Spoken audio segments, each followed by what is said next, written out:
इस वीडियो में हम पढ़ेंगे नारीवाद की भूमिका, सेक्स और जेंडर में भेद और अंतर्राष्ट्रीय संबंधों का नारीवादी विश्लेषण। एक बार हम देख लेते हैं नारीवाद की भूमिका, सेक्स और जेंडर में भेद, अंतर्राष्ट्रीय संबंधों का नारीवादी विश्लेषण। नमस्कार दोस्तों, स्वागत है आपका वी पॉलिटिकल चैनल में। और आज हम डिस्कस करेंगे जे.एन. टिकनर के अंतर्राष्ट्रीय संबंध के नारीवादी सिद्धांत को स्पष्ट कीजिए। अर्थात जो जे.एन. टिकनर है, इन्होंने अंतर्राष्ट्रीय संबंध का नारीवादी सिद्धांत दिया है जो बहुत ही प्रसिद्ध है। इसका अध्ययन आज हम करेंगे, या आप कह सकते हैं अंतर्राष्ट्रीय संबंधों के नारीवादी दृष्टिकोण पर टिप्पणी कीजिए। अगर अंतर्राष्ट्रीय संबंधों के संदर्भ में नारीवादी दृष्टिकोण आए या जे.एन. टिकनर का नारीवादी दृष्टिकोण आए तो इन दोनों का आंसर यही है। BA honours, BA program, MA political science, MA DU IGNOU Jamia, सभी के लिए इम्पॉर्टेंट टॉपिक है। आपको इस चैनल पर बेस्ट आंसर्स मिलेंगे।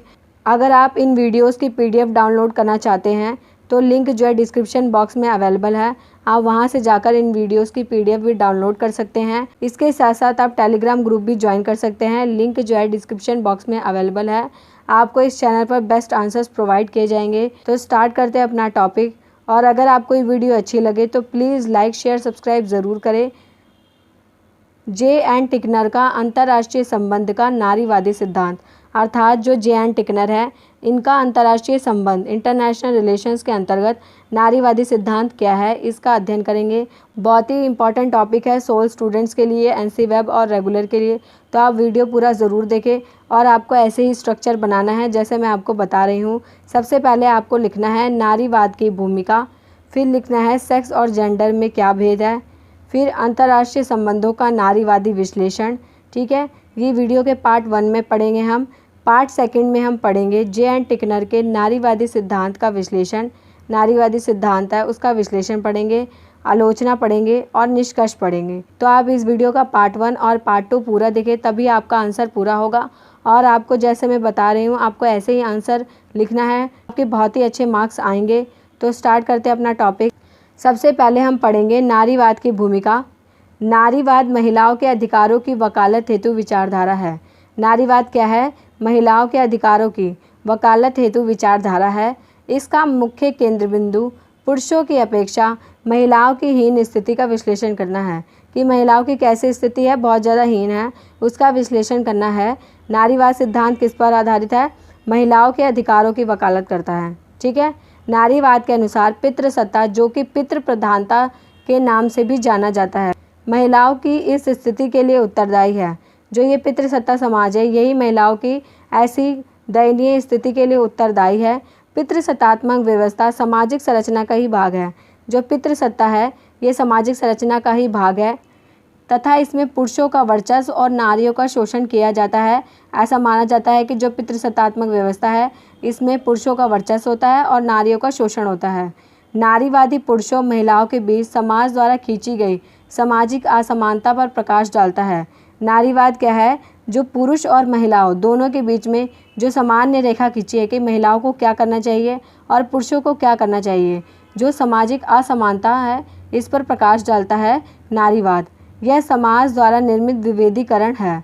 यह क्या समाज द्वारा निर्मित विभेदीकरण है, जिसमें महिलाओं के लिए अलग कार्य बताए गए हैं और पुरुषों के लिए अलग कार्य बताए गए हैं।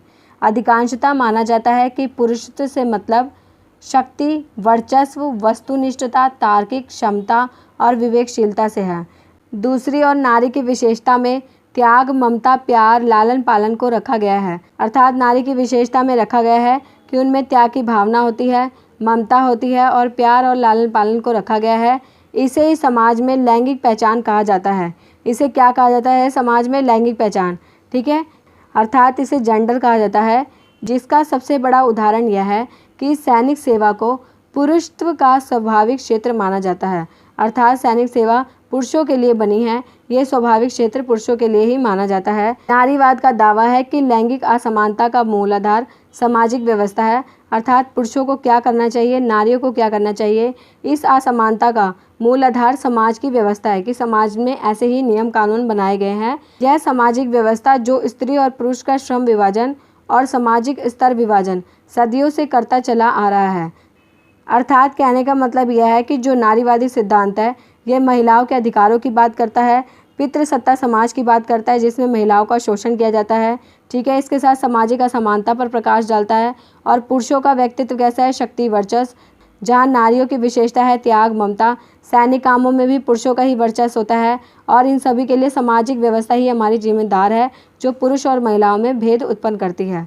ठीक है, अब हम पढ़ते हैं सेक्स और जेंडर में भेद। नारीवादी लेखक सेक्स और जेंडर में अंतर करते हैं। सेक्स का अभिप्राय जीव विज्ञान से है, अर्थात लड़का या लड़की होना। जेंडर एक सामाजिक और समाज निर्मित अवधारणा है।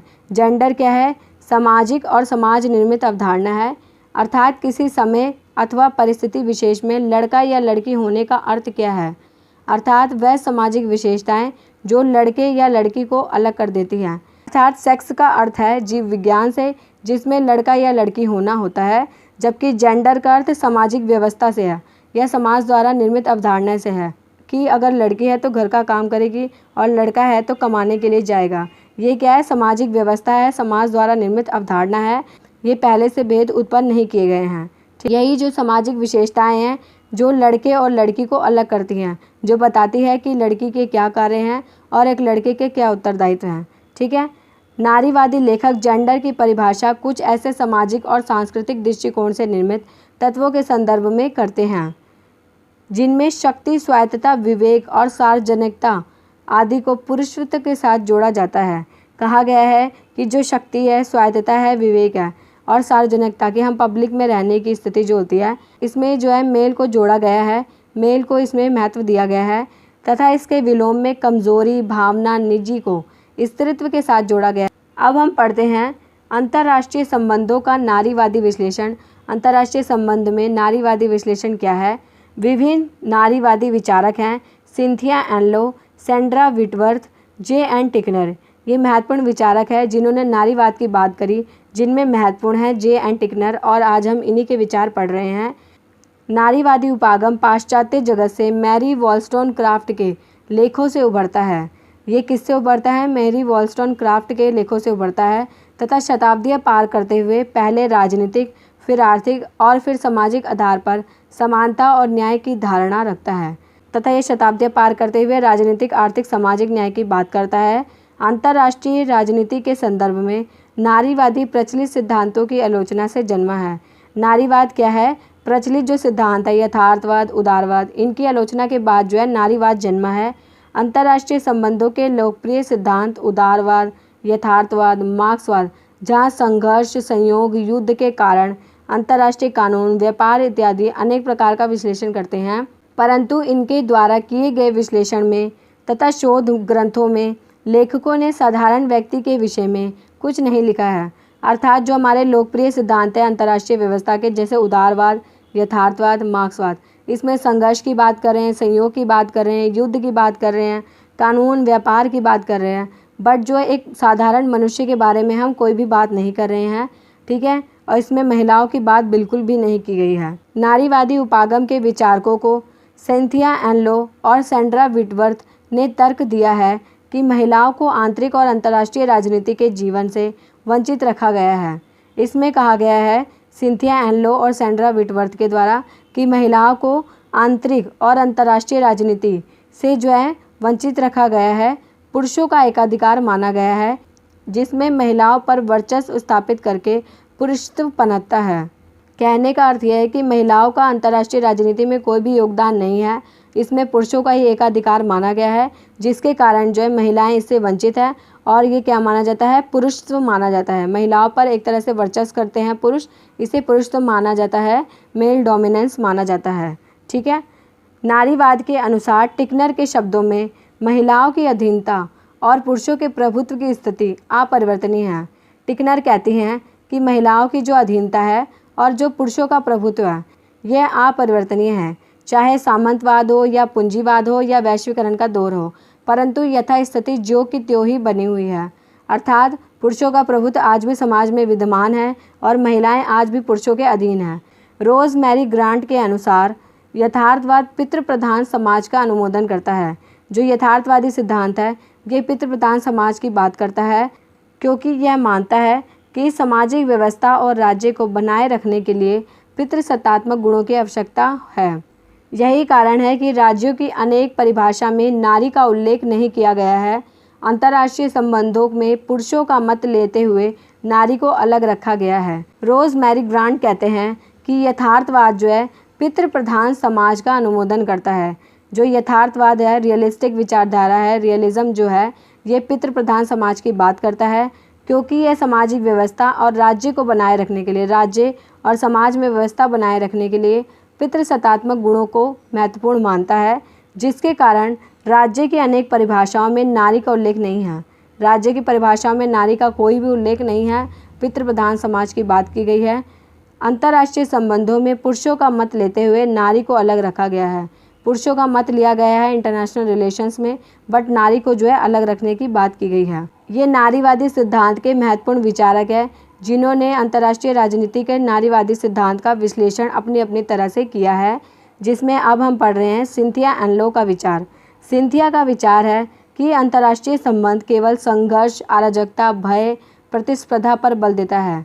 ठीक है, ये संघर्ष की बात करता है, अराजकता, भय और प्रतिस्पर्धा पर बल देता है, क्योंकि अंतर्राष्ट्रीय संबंधों से महिलाओं के जीवन में कोई परिवर्तन नहीं हुआ। क्योंकि सिंथिया मानती हैं कि जो अंतर्राष्ट्रीय संबंध है इससे महिलाओं के जीवन में कोई भी परिवर्तन नहीं हुआ, यह भय, अराजकता पर ही बल देता है। व्हिटवर्थ के अनुसार क्योंकि महिलाओं की विशेषता नम्रता, शांति, कोमलता, शीलता है, इसलिए नारियों की विशेषता और अंतर्राष्ट्रीय संबंधों के शक्ति संघर्ष के आधार पर कोई तालमेल नहीं बैठता।